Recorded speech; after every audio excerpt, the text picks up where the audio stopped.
Hi friends, the good witch ட்ராமாவோட 4வது part தான் பார்க்க போகிறோம். உஜின் சன்னியை எப்படியோ தள்ளி விட்டுட்டு உங்களோட சீட்டுக்கு போங்கன்னு சொல்லுவார்.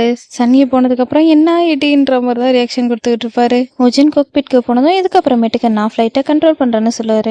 இடி மின்னலால் ஃப்ளைட் ரொம்ப ஷேக் ஆக ஆரம்பிச்சிருக்கும். அப்பா ஃப்ளைட்டை டைவர்ட் பண்ணுறதுக்கு ரிக்வெஸ்ட் கொடுன்னு சொல்லுவாங்க. லுஹி, நீ போயிட்டு உன்னோட சீட்டில் உட்காருன்னு சீஃப் சொல்லுவாங்க. சன்னியை அப்போ தான் நோட் பண்ணுவாங்க. சேர்மன் அவரோட சீட்டில் இல்லாத பார்த்ததும் எங்கே போயிருப்பாருன்னு தேடிட்டு இருப்பாங்க. உஜினுக்கு சன்னியை ஒரு மேலே விழுந்தது தான் ஞாபகம் வந்துகிட்டு இருக்கும். காம் டவுன்னு சொல்லிக்கிட்டு ஃப்ளைட்டை ஓட்டிகிட்டு இருப்பாரு.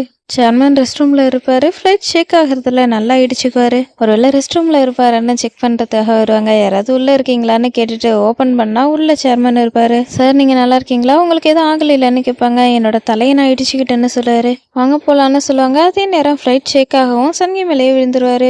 மன்னிச்சிருமா, உனக்கு எதுவும் ஆகலைன்னு கேட்பாரு. எனக்கு எதுவும் ஆகலை, வாங்க நம்ம போகலான்ட்டு சொல்லுவாங்க. திரும்பவும் ஃப்ளைட் ஷேக் ஆகவும் சன்னியை மேலேயே விழுந்துருவார்.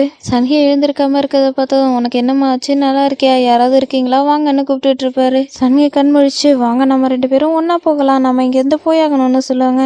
ஃப்ளைட் ஸ்மூத் ஆனதும் உஜினுக்கும் அப்பாவுக்கும் ஹாப்பியாக இருக்கும். சேர்மன் வந்ததும், மன்னிச்சிருங்க சார், உங்களை நாங்கள் செக் பண்ணாமல் விட்டுட்டோம். நீங்கள் ரெஸ்ட் ரூமில் இருந்தீங்கன்றது எங்களுக்கு தெரியாது. ஃப்ளைட்டில் டாக்டர் யாராவது இருக்காங்களான்னு நாங்கள் செக் பண்ணுறோன்னு சொல்லி சீஃப் ஆளுங்களை அனுப்பிவிடுவாங்க. எனக்கு தான் ஆகலை, நான் நல்லா இருக்கேன். இந்த ஃப்ளைட் அட்டெண்டன்ட்க்கு தலையில் நல்லா அடிபட்டுருச்சு, அதனால இந்த பொண்ணை நல்லபடியாக பார்த்துக்கோங்கன்னு சொல்லுவார். எல்லாரும் ஷாக் ஆகி சன்னியை பார்த்துக்கிட்டு இருப்பாங்க. உன்னோட நெத்தியில் ரத்தம் வருதுன்னு சொல்லுவாங்க. சார், உங்களுக்கு ஏதாவது தேவைப்படுதா, நான் என்னோட வெஸ்ட்டை கொடுக்குறேன்னு சன்னி சொல்லுவாங்க. இந்த பிள்ளைக்கு என்னாச்சுன்னு எல்லாருமே ஷாக் ஆகி பார்த்துக்கிட்டு இருப்பாங்க. கொஞ்ச நேரத்திலேயே சன்னியோட மூக்கில் ரத்தம் வர ஆரம்பிச்சிரும். மயக்கம் போட்டு விழ போகவும் சேர்மன் பிடிச்சிருவாரு. நான் என்னோட வீட்டுக்கு போகணும்னு சொல்லிட்டு இருப்பாங்க. டாக்டர் செக் பண்ணி பார்த்துட்டு இவங்களோட ஹார்ட் பீட் ரொம்பவே ஃபாஸ்ட்டாக இருக்குது, கீழே விழுந்ததால அப்படி ஆகியிருக்கலாம், அதோட இவங்க ஓவராக வேலை பார்த்துருக்காங்க, மூச்சு விடுறதுக்கு சிரமப்படக்கூட வாய்ப்பு இருக்குது, நல்லபடியாக பார்த்துவாங்கன்னு சொல்லுவார். சங்கி மயக்கத்திலே சிரிச்சுக்கிட்டு இருப்பாங்க. இந்த பொண்ணுக்கு என்ன ஆச்சுன்னு சேர்மன் பார்ப்பாரு. இன்னும் அன்கான்ஷியஸில் இருக்காங்களான்னு உஜின் கேட்பாரு. ஆமான்னு சொல்லவும், ரொம்ப சீரியஸ் ஆமான்னு அப்பா கேட்பாங்க. கொஞ்சம் சீரியஸானு சொல்லவும், உன்னோட பிரேக் டைமில் போயிட்டு பார்த்துருவான்னு அப்பா சொல்லுவாங்க. நெக்ஸ்ட் சீனில் சங்கியை பார்க்கலான்ட்டு வருவார். டோரை க்ளோஸ் பண்ணி வச்சுட்டு வரலான்னு பார்ப்பாரு. திரும்பவும் ஓப்பனில் வச்சுட்டு வந்துடுவார். சங்கி மேலே அவ்வளோ பயம். சங்கி சிரிச்சா மாதிரி மூஞ்ச வச்சிருக்கோம். எதுக்காக இந்த பிள்ளை இப்படி முகத்தை வச்சிருக்கு, பார்க்கறதுக்கு சிரிக்கிற மாதிரி தெரியுது, ரொம்பவே பயங்கரமா இருக்கு. பேரை சொல்லி கூப்பிட்டு வைப்பாரு. சன்னிகிட்டேருந்து எந்த ஒரு ரியாக்ஷனும் இருக்காது.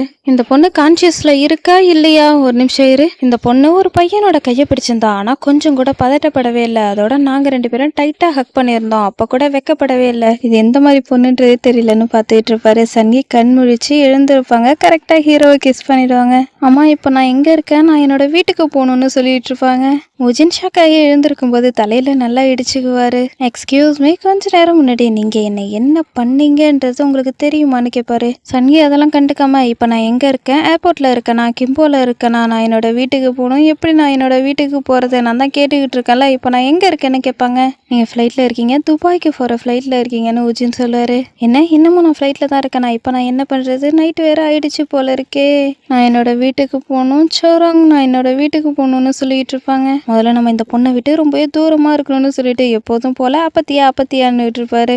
கால் பண்ணி, நான் இப்போ பங்கரில் இருக்கேன், டூஹி கண் முழிச்சிட்டாங்க, அவங்களுக்கு எந்த உதவியும் தேவைப்படும்னு எனக்கு தோணலை, ஆனால் எதுக்கும் ஒரு முறை வந்து அவங்கள நல்லபடியாக பார்த்துக்கோங்க, சீக்கிரமா வாங்கன்னு சொல்லிட்டு சன்னியை மேலே செம்ம கோவத்தில் போய்கிட்டு இருப்பாரு. சேர்மன் சன்னியை பார்த்துட்டு, இந்த பொண்ணுக்கு பெருசாக ஏதாவது ஆபத்தாயிடுமோன்னு நான் பயந்துட்டேன், நல்ல வேலை இந்த பொண்ணு நல்லபடியாக இருக்கிறத நினச்சி எனக்கு ரொம்பவே சந்தோஷமா இருக்குன்னு சொல்லுவாரு. டூஹி, நீங்கள் நல்லா வேலை பார்த்துக்கீங்கன்னு காங் சொல்லுவார். இப்போ நான் என்ன பண்ணுறது, நான் என்னோட வீட்டுக்கு போகணும், சோறோங்கன்னு சொல்லி புலம்பிக்கிட்டு இருப்பாங்க. இந்த பொண்ணால் இதுக்கப்புறமேட்டுக்கும் வேலை பார்க்க முடியுமான்னு சேர்மன் கேட்பாரு. அடிபட்டு இவங்களால இதுக்கப்புறமேட்டுக்கு வேலை பார்க்க முடியும்னு தோணலை, லேண்ட் ஆகுற வரைக்கும் பங்கர்ல ரெஸ்ட் எடுக்க வைக்கிறோன்னு சீஃப் சொல்லுவாங்க. வேணா, இந்த பொண்ணை நல்லா ரெஸ்ட் எடுக்க சொல்லுங்க, அதுக்கப்புறமேட்டுக்கு வீட்டுக்கு அனுப்பி விட்டுருங்கன்னு சொல்லுவாரு. வீடுன்னு சொன்னதும், என்னது வீட்டுக்கா, என்னை பத்தி தான் நீங்க பேசிக்கிட்டு இருக்கீங்களா, நான் வீட்டுக்கு போலாமான்ட்டு கேட்பாங்க.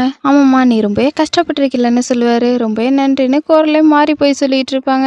உஜின் நடந்ததை பத்தி யோசிச்சுட்டு இருப்பாரு. இத்தனை வருஷமா நான் ரொம்பவே சுத்தமா இருந்தேன், ஆனா 2 மணி நேரத்துல இந்த புள்ள என்னோட கையை பிடிச்சிட்டு ஹக் பண்ணிட்டு அதுக்கப்புறம் கிஸ் வேற பண்ணிட்டு, உஜின், இத்தனை வருஷமா நீ சுத்தமா இருந்தது இப்படி வீணாயிடுச்சேன்னு மனசுக்குள்ள நினைச்சிட்டு, இல்ல இது எல்லாமே கனவாதான் இருக்கும், கண்டிப்பா கனவாதான் இருக்கும்னு சொல்லிக்கிட்டே கன்னத்துல அடிச்சுக்குவாரு. நல்லா வலிக்கவும் கத்திக்கிட்டு இருப்பாரு. அப்பா பார்க்கவும், அப்பா எனக்கு தூக்கம் வந்துச்சு, அதனாலதான் இப்படி அடிச்சுக்கிட்டேன்னு சொல்லுவாரு. கொக்பிட்க்கு வெளில சன்னி இருக்கிறத பார்த்துட்டு செம்மையா ஷாக் ஆயிட்டு இருப்பாரு. சன்னி வீட்டுக்கு போக போறோன்ற சந்தோஷத்துல, நான் வீட்டுக்கு போறேன்னு சொல்லிக்கிட்டு செம்மையா டான்ஸ் ஆடிக்கிட்டு இருப்பாங்க.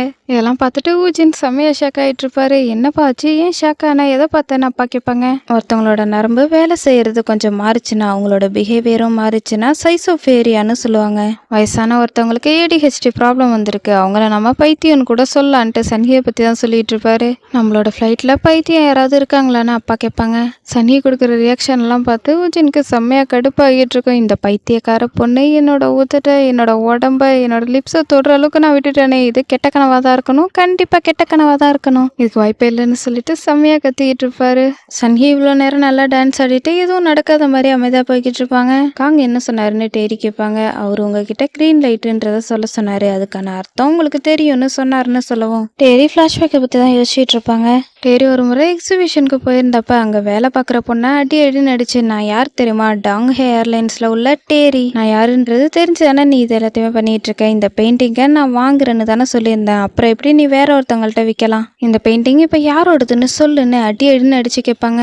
நீங்கள் ரிசர்வ் பண்ணல, அதனால தான் வேற ஒருத்தவங்க வந்தாங்கன்னு சொல்லிட்டு இருக்கும்போதே அடின்னு அடிச்சு நீ சாக போறேன்னு சொல்லிட்டு இருப்பாங்க. காங்க அந்த பெயிண்டிங்கை உடைக்கவும், நீ யாருன்னு நினச்சி இது எல்லாத்தையுமே பண்ணிட்டு இருக்கேன்னு கேட்பாங்க. உன்ன மாதிரி ஆளுங்களை பற்றி எனக்கு தெரியும், இந்த பெயிண்டிங் வேற யாருக்கும் கிடைக்கக்கூடாதுன்னு நினைப்பேன், அது வரைக்கும் இந்த பிரச்சனையை ஒரு முடிவுக்கு கொண்டு வர மாட்டேன், உடைச்ச பெயிண்டிங்க்கு நான் பணத்தை கொடுத்துறேன்னு சொல்லிட்டு போயிருப்பாரு. இதெல்லாம் பார்த்து டேரி ரொம்ப இம்ப்ரெஸ் ஆகிருப்பாங்க.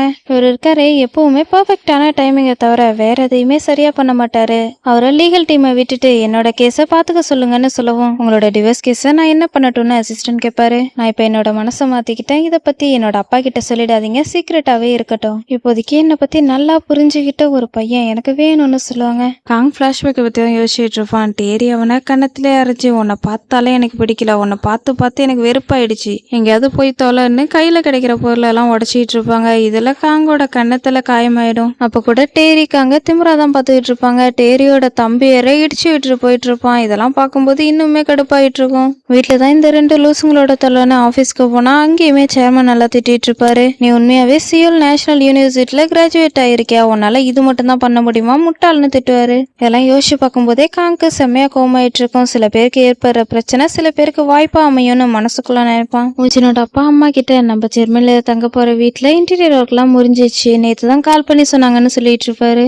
அம்மா கண்டுக்காம சன்கியவே பார்த்துக்கிட்டு இருப்பாங்க. என்னாச்சுன்னு கேட்பாரு. இந்த ஃபிளைட்ல இந்த பொண்ணை பார்த்தா எனக்கு ரொம்பவே பிடிச்சிருக்குன்னு சொல்லுவாங்க. எங்க ஏர்லைன்ஸோட மாடலை இந்த பொண்ணு தானே அப்பா சொல்லுவாங்க. அப்படியா, எனக்கு தெரியும்னு சொல்லிட்டு போயிட்டு இருப்பாங்க.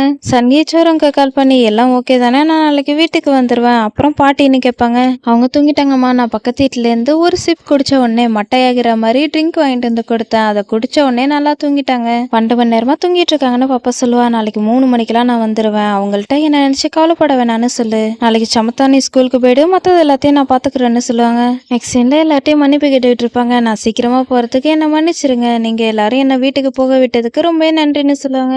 என்னால இதெல்லாம் நம்பவே முடியல மிஸ் சா, என்கிட்ட மன்னிப்பு கேட்டாங்களான்னு சீஃப் சொல்லிட்டு இருப்பாங்க. நீங்க சொல்றது சரிதான், இதுல எதுவும் ட்விஸ்ட் இல்லைன்னு கூட வேலை பார்க்குற பொண்ணு கேட்பாங்க.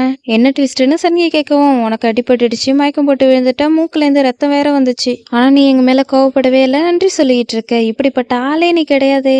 இப்பதான் ஒரு விஷயம் எனக்கு ஞாபகம் வருது, பேசஞ்சர் கடுமையா நடந்துகிட்டப்ப கூட நீ கோவப்படவே இல்லையேன்னு சொல்லுவாங்க. அச்சோ இவங்க கண்டுபிடிச்சிருவாங்களோ, உண்மையான டூஹி இருந்தா என்ன பண்ணுவான்னு யோசிச்சுக்கிட்டே அப்படியே பேக்ல நடந்து வந்துட்டு டூஹி மாதிரியே பேச ஆரம்பிப்பாங்க. நீங்க என்ன நினைச்சிட்டு இருக்கீங்க, என்கிட்ட எந்த ஒரு கம்ப்ளைண்ட்டும் இல்லைன்னு நினைக்கிறீங்களா, எப்போதும் போல என்கிட்ட நிறையவே கம்ப்ளைண்ட் இருக்கு, ஆனா அதை சொல்றதுக்கான சரியான நேரத்தை தான் பார்த்துக்கிட்டு இருக்கேன்னு சொல்லிட்டு என்ன சொல்லலான்னு யோசிச்சுட்டு இருப்பாங்க. கரெக்டா ஊச்சி இந்த கண்ணில் மட்டுவாரு. நான் ஊச்சினை பத்தி தான் பேசலான்ட்டு நினைக்கிறேன்னு சொல்லுவாங்க. என்ன பத்தி என்னன்னு கேட்பாரு. நான் கேள்விப்பட்டேனே, உங்களோட அம்மா பேசஞ்சர் ஒருத்தவங்கள உங்களுக்கு பிளைண்ட் டேட்க்கு ஃபிக்ஸ் பண்ணியிருந்தாங்களாமே. ஓ, அந்த லேடி ஊஜினோட அம்மாவான்னு ஆளாளுக்கு பேசிட்டு இருப்பாங்க. பேசஞ்சர் லிஸ்ட்ல உங்களோட பேர் இருக்கதா நான் பார்த்ததா ஞாபகம் இருக்கு, அவங்க உங்களுக்கு பேசஞ்சரோட பிளைண்ட் டேட் ஃபிக்ஸ் பண்ணியிருந்தாங்களா, உங்க அம்மா ரொம்பவே ரொமான்டிக்கா இருக்காங்கன்னு சீஃப் சொல்லுவாங்க. ரொமான்டிக்காவது மண்ணாங்கட்டியாவது இதெல்லாம் உண்மை கிடையாதுன்னு உஜின் சொல்லுவாரு. மறைக்காதீங்க, கூடிய சீக்கிரம் உங்களோட கல்யாண தேதியை ஃபிக்ஸ் பண்றதுக்கு வாய்ப்பு இருக்குல்லன்னு சீஃப் சொல்லுவாங்க. அப்பெல்லாம் எதுவும் கிடையாதுன்னு போலான்ட்டு பார்ப்பாரு. சன்கிக்கு முன்னாடி வந்து போதும் நிறுத்துன்னு சொல்லிட்டு போக பார்ப்பாரு. சன்கி உஜினை நிறுத்தி, நான் என்ன சொல்லணும்னு நினைக்கிறேனோ அதை வெளிப்படையா சொல்லிடுவேன், இதுதான் என்னோட ஸ்டைல், ஃபிளைட் அட்டெண்டன்ஸ் நாமெல்லாம் பேசஞ்சரை ஹாப்பியாகவும் சேஃபாகவும் வச்சுக்கிறது நம்மளோட டியூட்டி, ஆனா இறக்கமே இல்லாத இவரால நம்மளால அதை பண்ண முடியல, கடைசியா அவங்க அழுதாங்க கூடன்னு சொல்லிட்டு இருப்பாங்க. அம்மா அவங்க ரொம்பவே அழுதாங்க, நான் கூட பார்த்தா ரொம்பவே கண்ணீர் விட்டு அழுதுகிட்டு இருந்தாங்க, இவரு ரொம்பவே இறக்கமே இல்லாதவரா இருப்பாரு போலன்னு கூட வேலை பார்க்குறவங்களாம் சொல்லிட்டு இருப்பாங்க.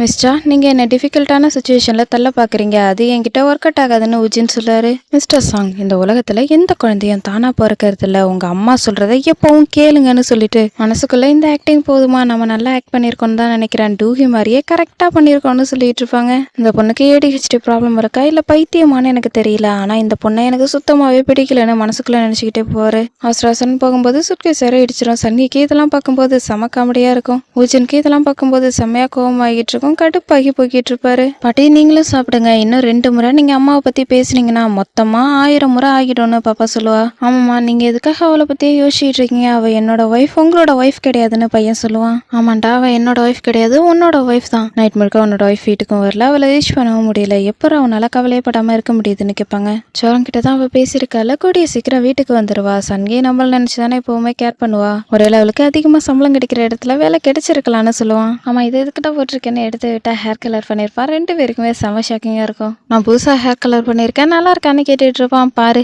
இது எல்லாத்துக்குமே காரணம் உன்னோட ஒய்ஃப் வீட்டுல இல்லாததுதான், இது எல்லாமே சன்னியோட தப்பு தானே சொல்லிட்டு இருப்பாங்க. அம்மா, நான் ஹேர் கலர் பண்ணியிருக்கேன், இதுக்கும் சன்னிக்கும் எந்த ஒரு சம்மந்தமும் கிடையாது, இது வாஷ் பண்ணா போயிட போகுது, நான் இதெல்லாம் பண்ணேன்னா எனக்கு வேலை கிடைக்கிறதுக்கு முன்னே நிறைய ஃபாலோவர்ஸ் கிடைப்பாங்கன்றதுக்காக தான், இது சன்னியோட தப்பே கிடையாதுன்னு சொல்லிட்டு இருப்பான். ஆமாண்டா, இது அவளோட தப்பு கிடையாது, நான் நல்லா யோசிச்சு பார்த்ததுக்கு அப்புறம் தான் தெரியுது இது சன்னியோட அம்மாவோட தப்பு தான்னு சொல்லிட்டு அவங்களோட பேரை சொல்லிக்கிட்டே ஓடிட்டு இருப்பாங்க. நெக்ஸ்ட் சீன்ல சானாவில் படுத்திருப்பாங்க. சன்னியோட அம்மாவுக்கு இவங்களை பார்க்கும்போது செம்மையா கோவம் ஆகிட்டு இருக்கும். டேயாங் ஃபிளைட்ல ஒவ்வொரு ஒயினா டேஸ்ட் பண்ணி பார்த்துட்டு கடைசியா ஒரு ஒயினை கடிச்சிட்டு இதுதான் நல்லா இருக்கு, ரொம்பவே பர்ஃபெக்டா இருக்கு, எனக்கு ரொம்பவே பிடிச்சிருக்கு, இனிப்பு கசப்பு தோற்பு எல்லாமே சேர்ந்துதான் இருக்கு, எனக்கு ஒரு பாட்டில் இதுல கொடுத்துருங்கன்னு சொல்லுவான். நீங்க ஏற்கனவே நிறைய ட்ரிங்க் பண்ணிட்டீங்க, இதுக்கப்புறமேட்டுக்கும் ட்ரிங்க் பண்ணா ஓகேவான்னு கேட்பாங்க. நான் போதை ஏறதாக குடிக்கிறாளோ என்னோட பவரை தப்பா யூஸ் பண்றவனோ கிடையாது, இன்னைக்கு ஸ்பெஷலான நாள்னு சொல்லிட்டு இருப்பான். இன்னைக்கு ஸ்பெஷலான நாளான்னு கேட்கவும் இதோட என்னோட அப்பாவை நான் 100வது முறை ஏமாத்திட்டேன்னு சொல்லிட்டு இருப்பான். இப்போதான் துபாயில என்ன நடந்துச்சுன்றதை காட்டுவாங்க. டேயாங் இருக்கிற இடத்துக்கு போயிட்டு டேயாங் எங்கடா இருக்குன்னு சொல்லி ஒவ்வொருத்தரா பார்த்துக்கிட்டு இருப்பாரு. ஆனா அதுல டேயாங் இருக்க மாட்டான். கடைசியா கண்டுபிடிச்சு இது டேயாங்க தான் இருக்கணும்னு சொல்லி டேயாங் உன்னை பாக்குறதுக்காக நான் துபாய் வரைக்கும் வரணுமான்னு தலையில அடிச்சு எழுந்துருடான்னு சொல்லிட்டு இருப்பாரு. ஆனா அது டேயாங்க இருக்காது. ஹைட் அண்ட் வெயிட்டா ஒருத்தர் வந்து என்னன்னு கேட்பாரு. என்னை மன்னிச்சிருங்க, இது என்னோட மிஸ்டேக்னு சொல்லி ஓடிட்டு இருந்திருப்பாரு. இதெல்லாம் யோசிச்சு பார்த்து டேயாங் நல்லா சிரிச்சுட்டு இருப்பான். என்னோட அப்பா என்ன பார்க்க வருவாருன்னு தெரியும், அப்புறம் எப்படி நாங்க வெயிட் பண்ணிக்கிட்டு இருப்பேன், ட்ரிக் பண்றதுல என்ன மிஞ்ச ஆளே கிடையாது, கொரியாவில் மட்டும் அவரால் என்ன கண்டுபிடிச்சிட முடியுமா, அவரால் என்ன கண்டுபிடிக்க முடியாது, எப்பவுமே என்ன கண்டுபிடிக்கவே முடியாதுன்னு சொல்லிட்டு இருப்பான். டேயாங்கோட தலையிலே அடிக்கவும் யாருன்னு கேட்டுட்டு இருப்பான். இது உன்னோட அப்பாடா, என்னால உன்னை கண்டுபிடிக்க முடியாதுன்னு தானே சொன்னேன், யார் பேசிட்டு இருக்கான்னு பாத்தியா, நான் உன்னை தூசியா மாத்திரன்னு சொல்லி அடிக்க வருவாரு. கரெக்டா தப்பிச்சிருவான். என்ன தைரியம் தான் நீ தப்பிச்சிருன்னு சொல்லி அடிச்சுட்டு இருப்பாரு. திரும்ப என்ன தலையில அடிக்காதீங்கன்னு சொல்லிட்டு இருப்பான். இங்க கஸ்டமர்லாம் இருக்காங்க, வாடா போலான்னு சொல்லி தரதரன்னு எடுத்துட்டு போயிட்டு இருப்பாரு. என்ன காப்பாத்துங்க காப்பாத்துங்க, காங்மீன் என்ன காப்பாத்துன்னு சொன்னா அவன் கண்டுக்காம உட்காந்துருப்பான். அப்பா என்ன எங்க பாக்கிட்டு போயிட்டு இருக்கீங்க, இது எக்கனாமிக் கிளாஸ்ன்னு சொல்லிட்டு இருப்பான். அங்க உள்ள சீட்ல தள்ளி விட்டுட்டு என்னோட பணத்தால தான் நீ ஃபர்ஸ்ட் கிளாஸ்ல உட்காந்துருந்த, இதுக்கப்புறமேட்டுக்கு நீ எக்கனாமிக் கிளாஸ்ல மட்டும்தான் போகணும், ஓகேவான்னு கேட்பாரு. என்ன கேட்பான், ஆட்டிடியூட் கட்டாத மேனஸோட நடந்துக்கோன்னு சொல்லி அடின்னு அடிச்சுட்டு போயிட்டு இருப்பாரு. சங்கி வந்து தொடவும், இப்ப என்ன, நான் இதுக்கப்புறமேட்டுக்கு அமைதியா இருக்கேன்னு கத்திக்கிட்டு இருப்பான். அப்பா தூரத்துல இருந்து என்ன நடக்குதுன்றத பாத்துக்கிட்டு இருப்பாரு. எக்ஸ்கியூஸ் மீ, இது என்னோட சீட்டுன்னு சங்கி சொல்லுவாங்க. நான் வேற எங்கேயாவது போயிட்டு உட்காந்தனா என்னோட அப்பா என்ன அடிப்பாங்க, நீங்க போயிட்டு வேற ஏதாவது சீட்ல உட்காந்துக்கோங்கன்னு சொல்லிட்டு இப்பதான் சன்னியவே பாப்பான். நீ ரொம்பவே அழகா இருக்கே, உன்னோட முகத்தை பார்த்தாலே தெரியுது இன்னைக்கு நீ ரொம்பவே ஹார்ட் ஒர்க் பண்ணிருக்க போலயே, வந்து முதல்ல உட்காரு, உன்னோட காலு டயர்ட் ஆயிட போகுது, இதுக்கு முன்னாடி நம்ம மீட் பண்ணிருக்கோமா, உன்னை ஏற்கனவே பார்த்தா மாதிரி இருக்கேன்னு சொல்லுவான். எனக்கு அப்பெல்லாம் தோணலையேன்னு சங்கி சொல்லுவாங்க.